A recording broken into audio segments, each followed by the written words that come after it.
my late 20s. And I discovered by going to the library there, and I mean the paper library, you know, in the late 80s, there was no internet. There was not even fax in French Guiana. The transatlantic communications were sometimes by phone, but the written ones were by telex. If any of you has read history, but that was a quite basic communication means. So thanks to the telex, I could write to the CNES center in Toulouse and ask them, listen, I have come across your publication in the Kourou library that says on the list of upcoming congresses in 1988, there is this thing called International Space University Space Studies Program, SSP, but there's no phone number here, no address, no name. So it took them a few weeks, so you can see the speed of things in those years, until they got back to me with a phone number, and I could call Boston, where the ISU had its original inaugural office. And I identified myself to the person answering the phone, and who said, let me transfer your call to Mr. Todd Hawley. And Todd Hawley is one of the three founders, one of the visionaries who saw, together with Peter Diamandis and Bob Richards, that if humanity wanted to really take advantage of the immense resources of space on Earth, but also in space, if humanity ever wanted to move to space, we needed to prepare the people who will make this happen. And their vision was that the best way to prepare the future space people would be by creating a dedicated university. And that's what they did. And I was lucky to obtain a scholarship. I didn't have to pay, so that was quite an advantage. It was a joint scholarship from my two employers at the time. I was seconded by ESA to CNES, the French Space Agency, and they both agreed that they would cover my fee and my 2 months in Strasbourg. That's where the summer school happened. And there I really discovered, as a young engineer who had been working only a few years in the launch industry, that space was much more than this, really much more. And since then, I've really enjoyed meeting all the professionals in different disciplines from around the world. You just build on the initial network that you start. Absolutely. I didn't actually realize that you were a student at the very beginning, that you have the links to the origins. And it's funny actually, because I don't know if you know that, but like I started my space career with SGC. Yes. And actually the first like kind of founders, the people who put the idea of SJC on the table was also Bob Richards, Todd Hawley, and Peter Diamandis. So it's almost like, sister organization. So a very, very small world. And a lot of the same people actually get involved, they are at SJC and then they become students. So indeed, a small world. But I'm gonna ask a bit of a provocative question. So assuming I'm a student and I want to, study some, get a space degree. A lot of universities these days offer some sort of space-related degrees, right? Regular universities. Why should I choose ISU? I think you should choose ISU if you already made your decision to make a career in the space sector. And I would encourage you to finish your diploma at whatever university you are, because there are a lot of excellent universities around the world. And we always encourage students to do what they're doing to finalize their degree in the specialty that they love, whether it is engineering or science or law or economics or journalism or medicine or the environment or telecommunications. And then with that diploma, your bridge to the space community and to the space profession can be crossed through an ISU course. And you can choose a 1 week or a 9 week or a 2 year program. Because what you really learn at ISU is to take advantage of your own background to become a more effective space professional. For example, if you study political science, which I believe is your field, Agnieszka, you can make a career in space like you are doing with Planet.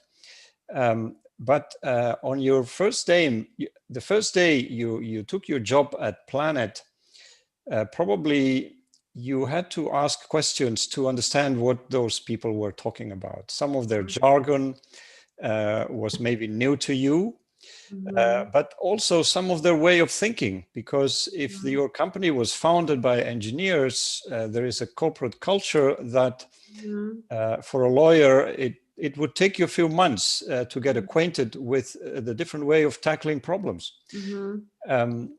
But you can practice that before getting your first job in the space sector by spending some time at ISU and really hands-on learn about the basic concepts of orbits, how a satellite works, what's the economics of the whole space business, what are the new opportunities in the new space that is blooming all around the world.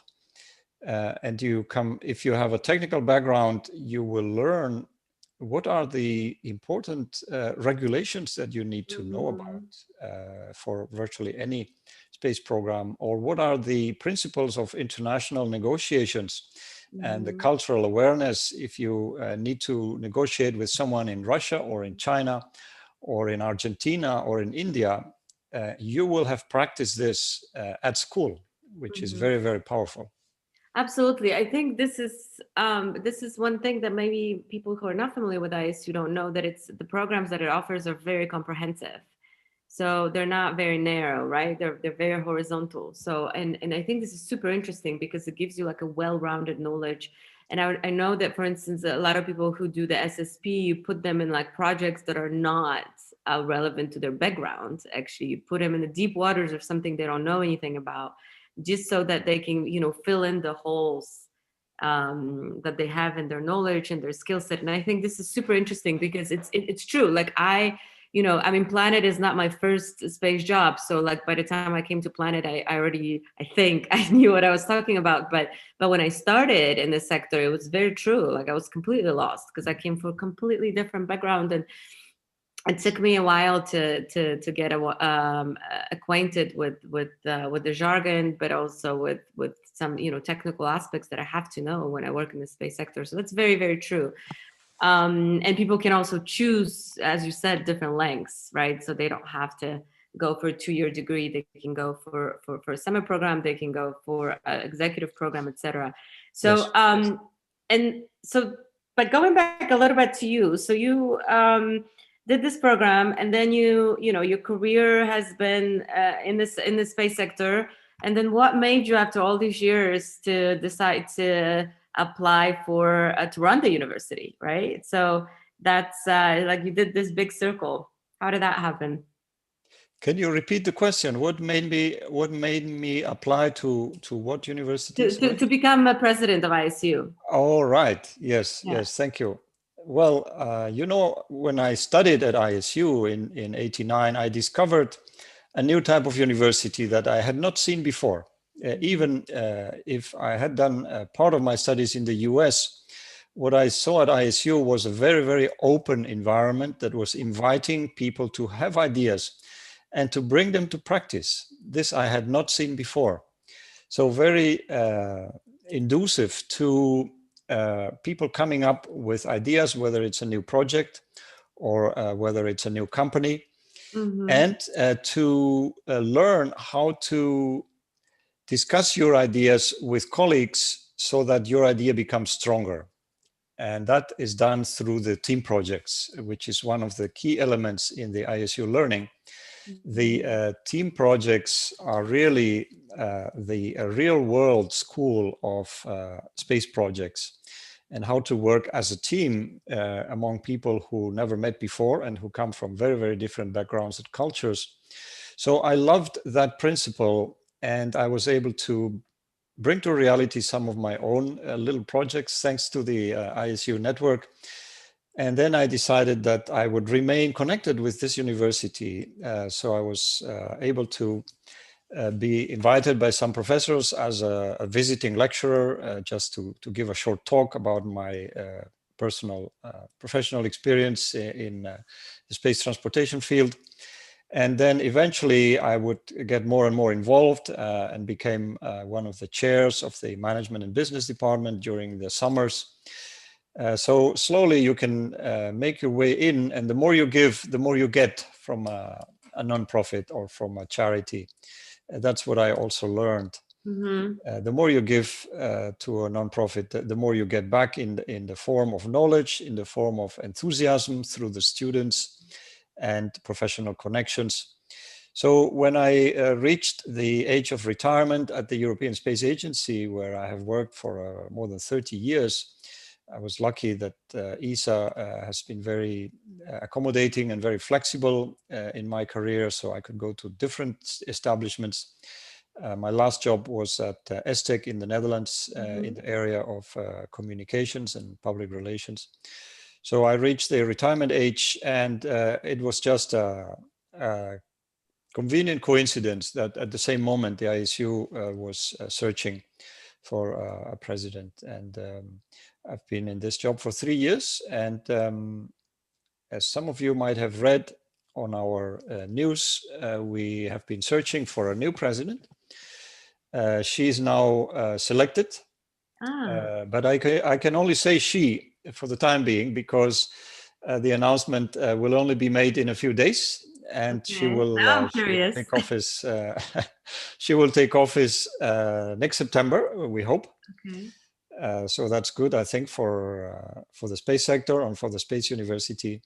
And I could see that, Agnieszka, you have been very active with Women in Aerospace Europe. That is true. Another great organization. So I'm sure Women in Aerospace will be thrilled. I think, now I have some suspicions now. Yes, well, please don't say names. I won't. But it's nice to hear that a woman is going to be the next president. But like, I want to, because space sector, it's obviously very agile and it changes very, very fast, and the innovation is super fast. How do you adopt the curriculum and how are you making sure that you're really on top of what's going on, so the students get really the information that is up to date and that's relevant to today's sector? Yeah, thank you for this very good question. We don't get it asked very often, but it is, I would say, in the core of the ISU philosophy, where we still feel that we are a startup university. Obviously, our founders were startup people, 3 young people who were not even 30 years old, who founded a university. You don't see that very, very often. And today we still have that culture where we keep a very small team. There are only 10 professors in Strasbourg, where I'm talking to you from. You can see the background picture. Right now it's a bit darker than the blue sky, but we do have very nice weather these days here. And these 10 professors, they are each in charge of one discipline, and they invite experts from industry, from other universities, from space agencies from around the world. And these people keep changing. And once they have acquired a certain number of weeks of teaching, then they can become members of the ISU faculty while staying with their main jobs wherever they may be working. So this open system of inviting always new people to the programs to teach and to give workshops and to supervise projects, but also to host internships. Our master program includes a 3-month internship for everyone, at least 3 months, sometimes it's 6 months. So this makes the teaching community very open and very evolving, so that we always have this new knowledge coming in, and that's what the students really appreciate. That's great, yeah, and also keeps it interesting and different a bit. It's not always same old. Speaking of adaptation, were you affected by the pandemic? How did you cope with that? SSP usually takes place in different places around the world. And did you move everything to online learning, or how are you doing? Yes, we are taking advantage, I would say, like everyone. The human being is so adaptive that Mm-hmm. the smart people, they take advantage of challenges and changes. So that's what we have tried to do. In fact, a bit more than a year ago, we had to go on lockdown, like most of us. Yeah.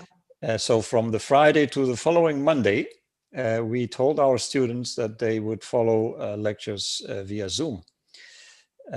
We had done some rehearsals before because we saw it coming, but we only had 1 week for rehearsals and testing and making sure everyone would have a laptop. And our master program switched from 1 week to the next to fully online. But then the big question was, what do we do with the space studies program, which is a larger cohort, people flying in from all over the world. And it was mid-April, so 6 weeks after the start of the pandemics, that our board decided to go ahead with our proposal for a fully online program that we did not call SSP, we call it Interactive Space Program, Okay. because we wanted to keep the interactivity intact, because that's also a key element in our teaching and learning.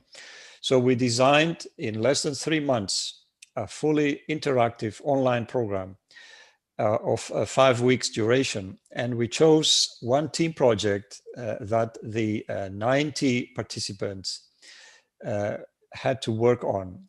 And the topic of that project was space and pandemics. Oh, okay. Relevant. So, yes, so these 90 people were distributed in 3 different locations in the solar system. Now, in reality, they were at home Yeah. or wherever they wanted, but for the sake of the 5-week course, they were either on a low Earth orbit, 30 of them, or on the moon, another 30, or on their way to Mars, the other 30. So they had to learn how to produce quality work, how to prepare the deliverables of the team project in a distributed scenario where they would have to adapt to different time zones. They would have to do everything remote.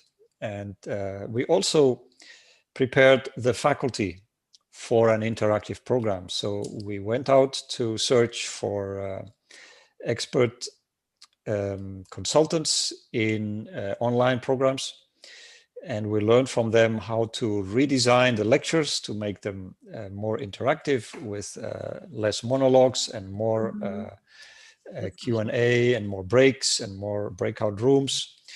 So it has been a great learning curve for us that I think will benefit us, as it is benefiting many universities, to take advantage of the digital era.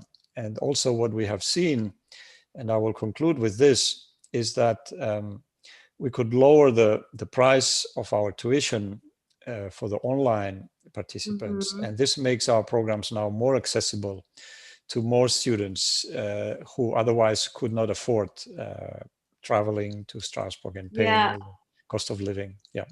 Yeah, that's actually that leads me to my next question. So maybe there are some potential students, listening to us today who would like to go to ISU. It can be quite pricey. I know there are a lot of scholarships available. Can you shed some light on that? Like, what's the best way to apply, and what's the best way? Who can qualify for scholarships? How does it work? Yes, that's a very appropriate question. Thank you for asking it. We often compare the process with the astronaut selection process because there are 2 elements that are very similar. If you want to fly to space and you read through the call for applications, you might see it so difficult that you decide not to apply because You don't see Mm-hmm. chances. And Mm-hmm. that's the best way not to fly to space if you don't Mm-hmm. apply. That's very true. You already have the answer. But applying is a learning experience in itself. And what we say to our interested applicants is that in the process of selection, you first submit your application. And based on that, the ISU very often can make a first offer with a partial scholarship already, thanks to a number of sponsors that include the European Space Agency, a very generous sponsor, but also other national space agencies and foundations and private donors. So for many, many nationalities and for people from many backgrounds, we can offer a scholarship. And then with the ISU letter and the partial scholarship, you can go out there and find the rest of the funding with many more chances of getting it. Mm-hmm. Okay. Yeah. I mean, I know most of the people that I know that went to ISU had some sort of a scholarship or outside help. I know you also had quite a few Polish students already. So And there are very ways. good ones, yes. Yeah, good. Good to hear that. I know you work also because companies can also sponsor their employees, right, to go and get a course. And how do you guys work with companies, and what are the ways they can get involved with the ICU? Yes, that's part of the teaching and learning. We collaborate, as we were saying, with space agencies and other universities, but in particular with companies. We believe that we can have a very flexible and productive dialogue, whether they are startups or established larger corporations. They all see an interest in staying connected with the next generation of space professionals. So some companies choose to provide expert lecturers or advisors to the team projects. And that makes their company visible to the classes of students, and they hope they can maybe receive good applications through this process. Other companies prefer to offer internships to the master's Mm-hmm. students, Mm-hmm. and they can choose specific profiles, having in mind that maybe that person could be hired afterwards. So it's a very good way, very safe way of testing a new person before you hire them through an internship. Other companies, as you were saying, are already well acquainted with the ISU because they might have some alumni working there already. Right. And they can have a program whereby every year they select a few people to attend an ISU course. And if they have 4 or more attendees, they get a significant rebate. So there are all sorts of possibilities of working with Mm-hmm. companies. And maybe if I can finish with this comment, for space startups, we have a special service now where we are very interested in talking to space startups so that they can see the opportunity of engaging with our students and our professors, whether they are based in Strasbourg or elsewhere.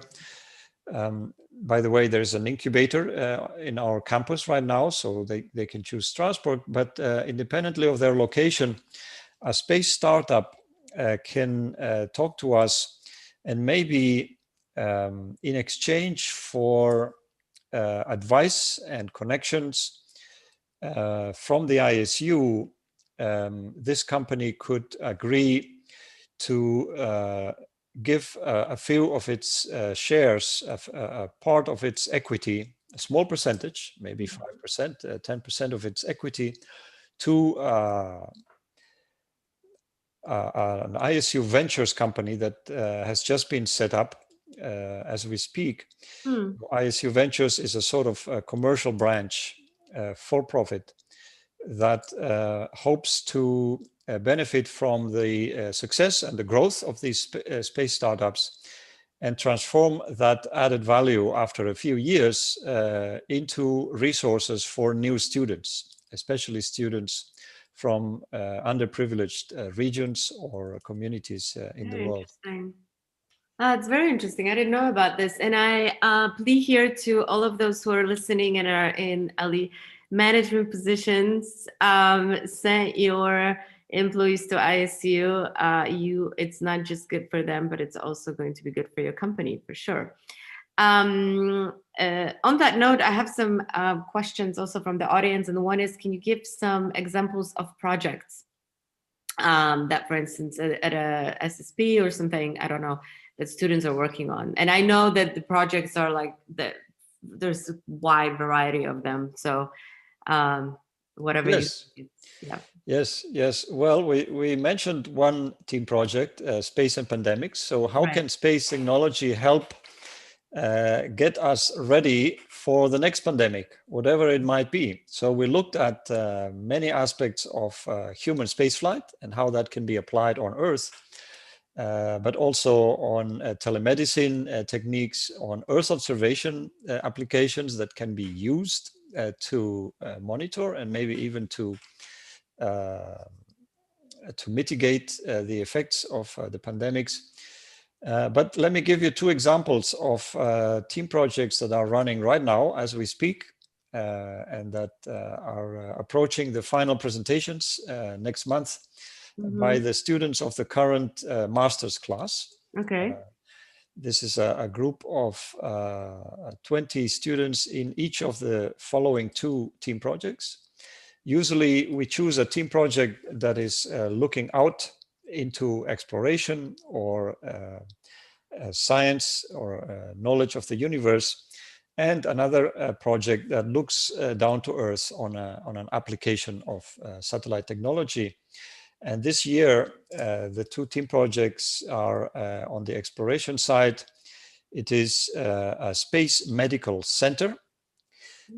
So students have to produce a report analyzing what could be a good solution for medical services to the future human presence in space, when we will start having permanent settlements, whether it's on orbit or on the moon.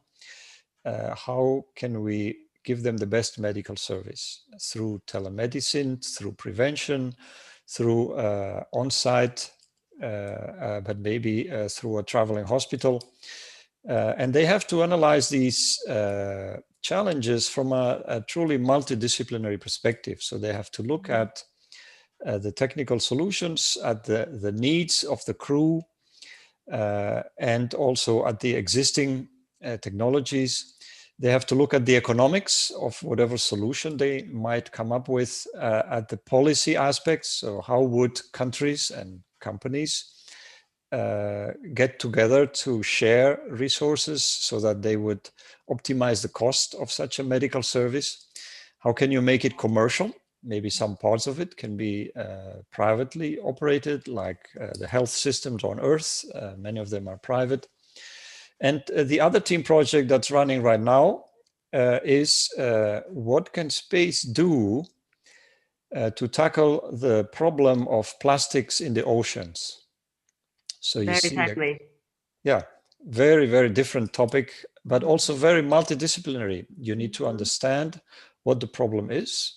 Obviously, you can observe from space, maybe, but you can also come up with technologies that are transferred from space technologies in terms of remote environments, in terms of robotic activities, telecommunications, use of solar power, resource utilization and recycling, but also a lot of policy and regulations. There are many similarities, as you very well known with your political science background, between the maritime laws and the space laws. Absolutely. So the tragedy of the commons. Yes, exactly. So that's great learning.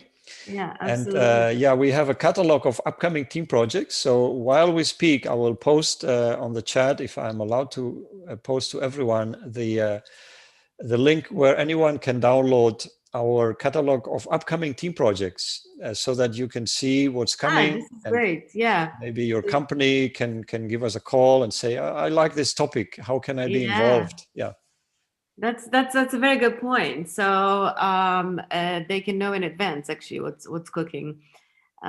So yeah, that's really good. But also, like I was thinking, you've already mentioned this earlier. You know that ISU has such a global reach, and you have students and participants from really all over the place. It's very international. It's very multicultural. And so I think one of the best added values, besides, of course, the knowledge and the education of ISU, is the network, right? That you meet people, really, you become part of the space family, and they're everywhere. But is there any way, like you are? How do you adopt for different cultures and working with people, you know, worldwide in different time zones and in different way of learning? Is it, do you have a certain way of doing that, or are you just kind of doing it your way and they have to adopt to you? Yeah, that's a very, very good one. And I have to think about the answer, because I think there are many answers to this. But maybe I can give you a couple of examples of things we do. One of the student groups who have been attending our courses systematically and in a growing way in numbers come from China. And Yes, it's very true. Yeah, because I know you. Sorry to interrupt. I know, even know that yeah, you hire people to teach them, help them with English. yes, Yeah. yes, yeah, exactly. So that's the example. You see, when you have a group of 50 or 100 participants in an intense program, they have to start working together from day one, because it's intense and you don't have much time. So how do you get people from such different cultures? For example, in China, people are educated to follow the leader.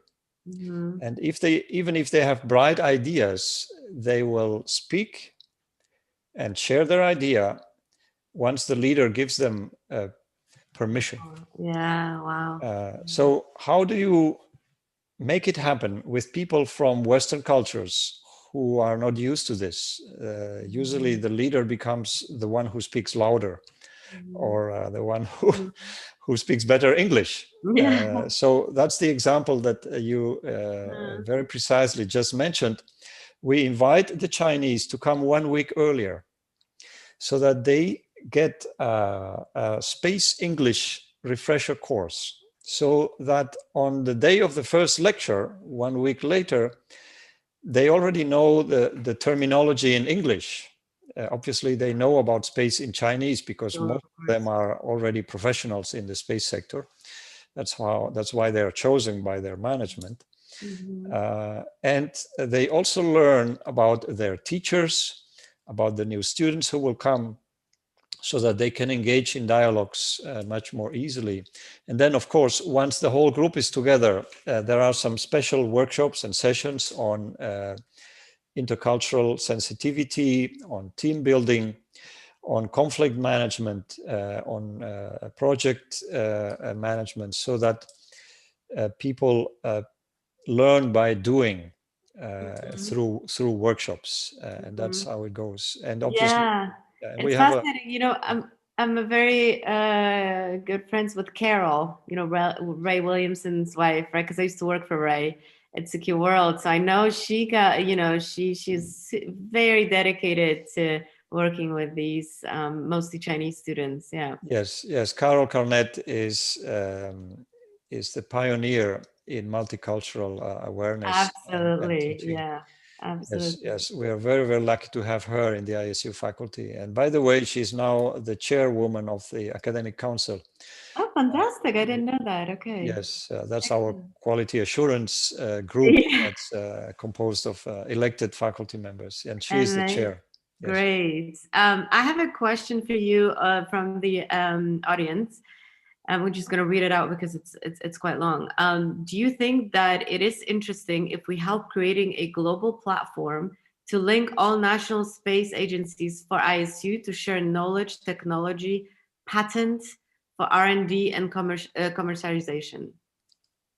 Yes, yes, I think that's a great idea that is often debated. How can the international community share more knowledge? And there are different platforms. Obviously, the ISU tries to be a neutral forum for the exchange of ideas.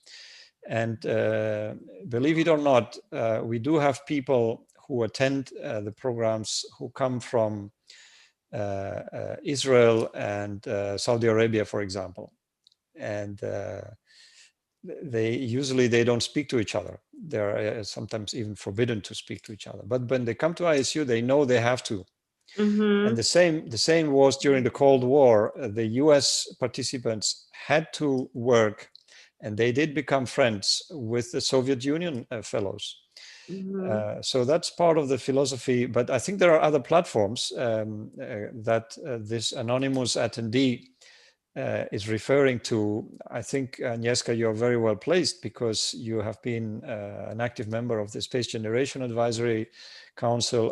Obviously, also the International Astronautical Federation, IAF, is probably the world's largest platform for the exchange among space professionals, where virtually every space agency is a member.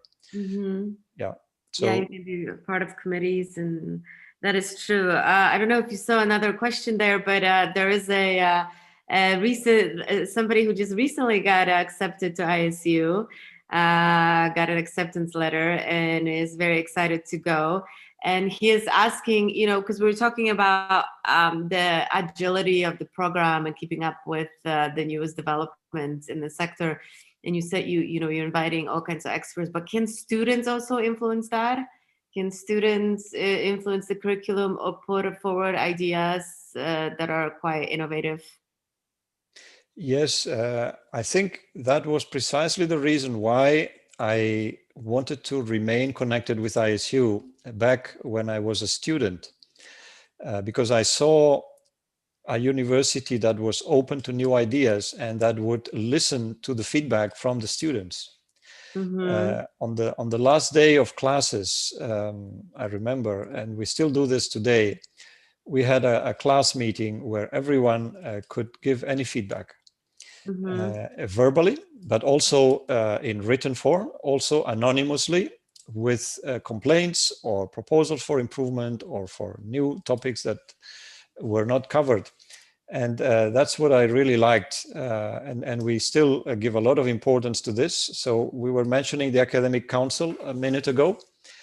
Every time the Academic Council has one of its meetings, they are usually 2 or 3 days long. It is always on the agenda to spend some time with the student representatives. Okay. And that's a closed door meeting where there are only students and only elected members of the Academic Council. So the direct professors and the direct supervisors are not in the room. And that's when many of the new ideas and the people really speak very openly. And the Academic Council then takes those ideas on board and makes its recommendations based on student opinions. So that's really possible. But there are many other ways where students can influence the teaching. We see this all the time because every year we recruit some 30 or so teaching associates to help us during peak periods with the teaching. And these are very often recent alumni.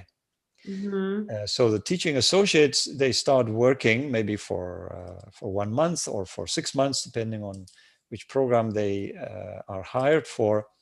And they work with a professor, with a senior faculty member in tandem. So the young alum can really bring in ideas, can suggest topics, can suggest speakers to enhance the contents of the programs.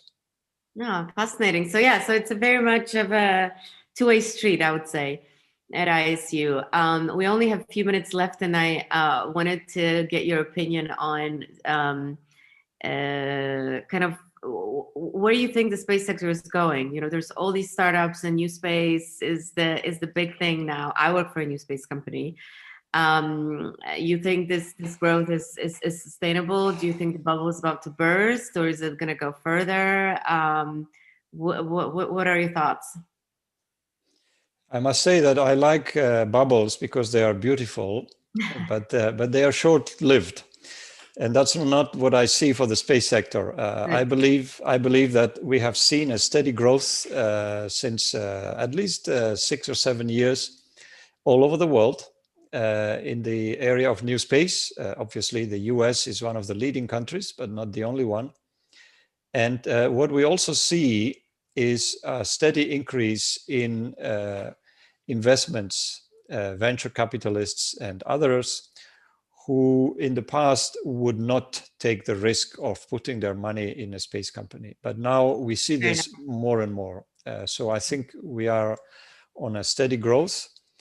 And also what I see, which makes me very optimistic for the future, is that the enthusiastic space people that we see every year coming to our courses are people who share some values that you don't see in all industries. But the space enthusiasts are people who care for our planet. There are people who care for inclusiveness in terms of making the space benefits available to everyone on Earth. We have so many team projects with great ideas, great recommendations for sharing. In fact, if you look at the team projects that are run during the Southern Hemisphere SSP program every year in January and February, they all have to do with development of space applications for the southern countries. So all the countries that are south of the Tropic of Cancer. And there you see that I think the space professionals, they will take good care of us. Yeah. Yeah, I'm glad you're saying this, you know, because this is what really attracted me to the space sector. Like I wasn't, I'm a converter, let's say, you know, I didn't grow up like dreaming about going to space as many of my colleagues have or becoming an astronaut. But I really just got convinced and hooked on the idea that this is a sector that by its definition has a kind of a global view, which I really like. Cooperation is inevitable. We have to work together, and it attracts people that are truly passionate. You know, like pretty much everybody who works in the space sector is a little bit crazy, in a good way, I think. And people are really excited about what they do. You know, it's not just so much about the paycheck; it's really about a mission. And Planet, it's really a mission-driven company. It has a purpose. These guys, you know, founders Will Marshall and Robbie and Chris started a company because they wanted to have a positive impact on the world. So it's uplifting, you know. You're doing really cool stuff, and it makes you feel good about what you feel like you're contributing a little bit to the society. So, but for the last intervention, what would you like to leave our audience with today? You know, about the ISU, how the if you were just gonna have you know, your elevator speech, let's say, to attract people to ISU, what would it be? Well, I would say to WeInnovators, thank you very much for the excellent platform tonight. I wish we can collaborate more. I would like to congratulate Grzegorz for his company and wish him great luck. Don't hesitate to hire ISU alumni because they can really help your company. I will. I definitely will. Okay, good. You can hire just an intern. It's a low risk. And then that person will be really helping you, for example, with business development, international relations, or many other fields, depending on where they come from. So my concluding elevator pitch, Agnieszka, and is to say, let's continue working together because that's the best way to help this planet. I think what you are doing at WeInnovators is great, and I wish many more people would do it. So all the best to you, and also to the football players, wherever they might be right now. Absolutely. Well, you see, you've attracted quite an audience, so that's something. Thank you so much. Thank you for participating. Great ending. As you said, I mean, I am a big fan. I really encourage everyone to check out what ISU has to offer. Together we can do a lot more than individually, and this is the network you want to have in this sector. Thank you very much, and Bartosz, back to you. Okay, thank you very much. Thank you, Jan. Thank you, Agnieszka. Thank you, Grzegorz. We are very proud of this night and this meeting, and we are happy that you were with us. I would like to underline only one thing, that in May we will have something we call Cosmic May in Industrial Development Agency. There will be a lot of different events, and I hope that we would be able to do something more together. So be sure that we will contact you one more time, and thank you for tonight. I have one question. Barbara, are you with us? Could you share your work with us? Because you don't know, but we have in our panelist, we have Barbara, who is graphic recorder, but I'm not sure she can share this work now, but if not, we will share with you. Oh, Barbara, are you there? Yes, I'm there. Can you hear me? Yeah, very well. Thank you. I'm sorry, I don't have my... Dobry wieczór, Barbara. Dobry wieczór. That's great. I'm still working on it. I can share what I have right now. Okay. Can I share my screen? Or I can't? I don't think you can. The share screen is at the bottom of your screen, and you have to. The video. You have to open your work, but I think you have opened, so. Wait a second. Yeah, I have it because I had yeah, can you see my screen? Yeah, very well. Yeah, okay. Very cool. I like this. All right, I still have to change the size of it. Yeah. Yeah, I don't know how you see it. Just give me a second. Yeah, we see everything. Yeah, but I still need to add colors to this. So I will just right now add the colors and then send it by email to all of you. All right? Great. Thank you. I would like to say that you talk too much because Basia had too many work. Yeah, it was a lot of questions, but really nice to listen to. Okay, so guys, thank you very much. Now we can go to see what is how is our match with England. Poland and England. Have a good night, stay safe and healthy. Thank you very much, you all, for and of course remember to invest money in cryotech instruments. Bye bye.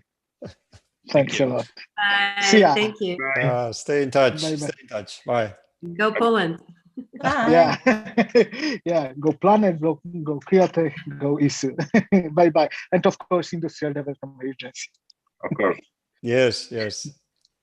Thank you very much. Yeah, Bye-bye. Pavel, also thank you for the initial contacts. It was really helpful. Yes, and Bartosz, great job. You and your team.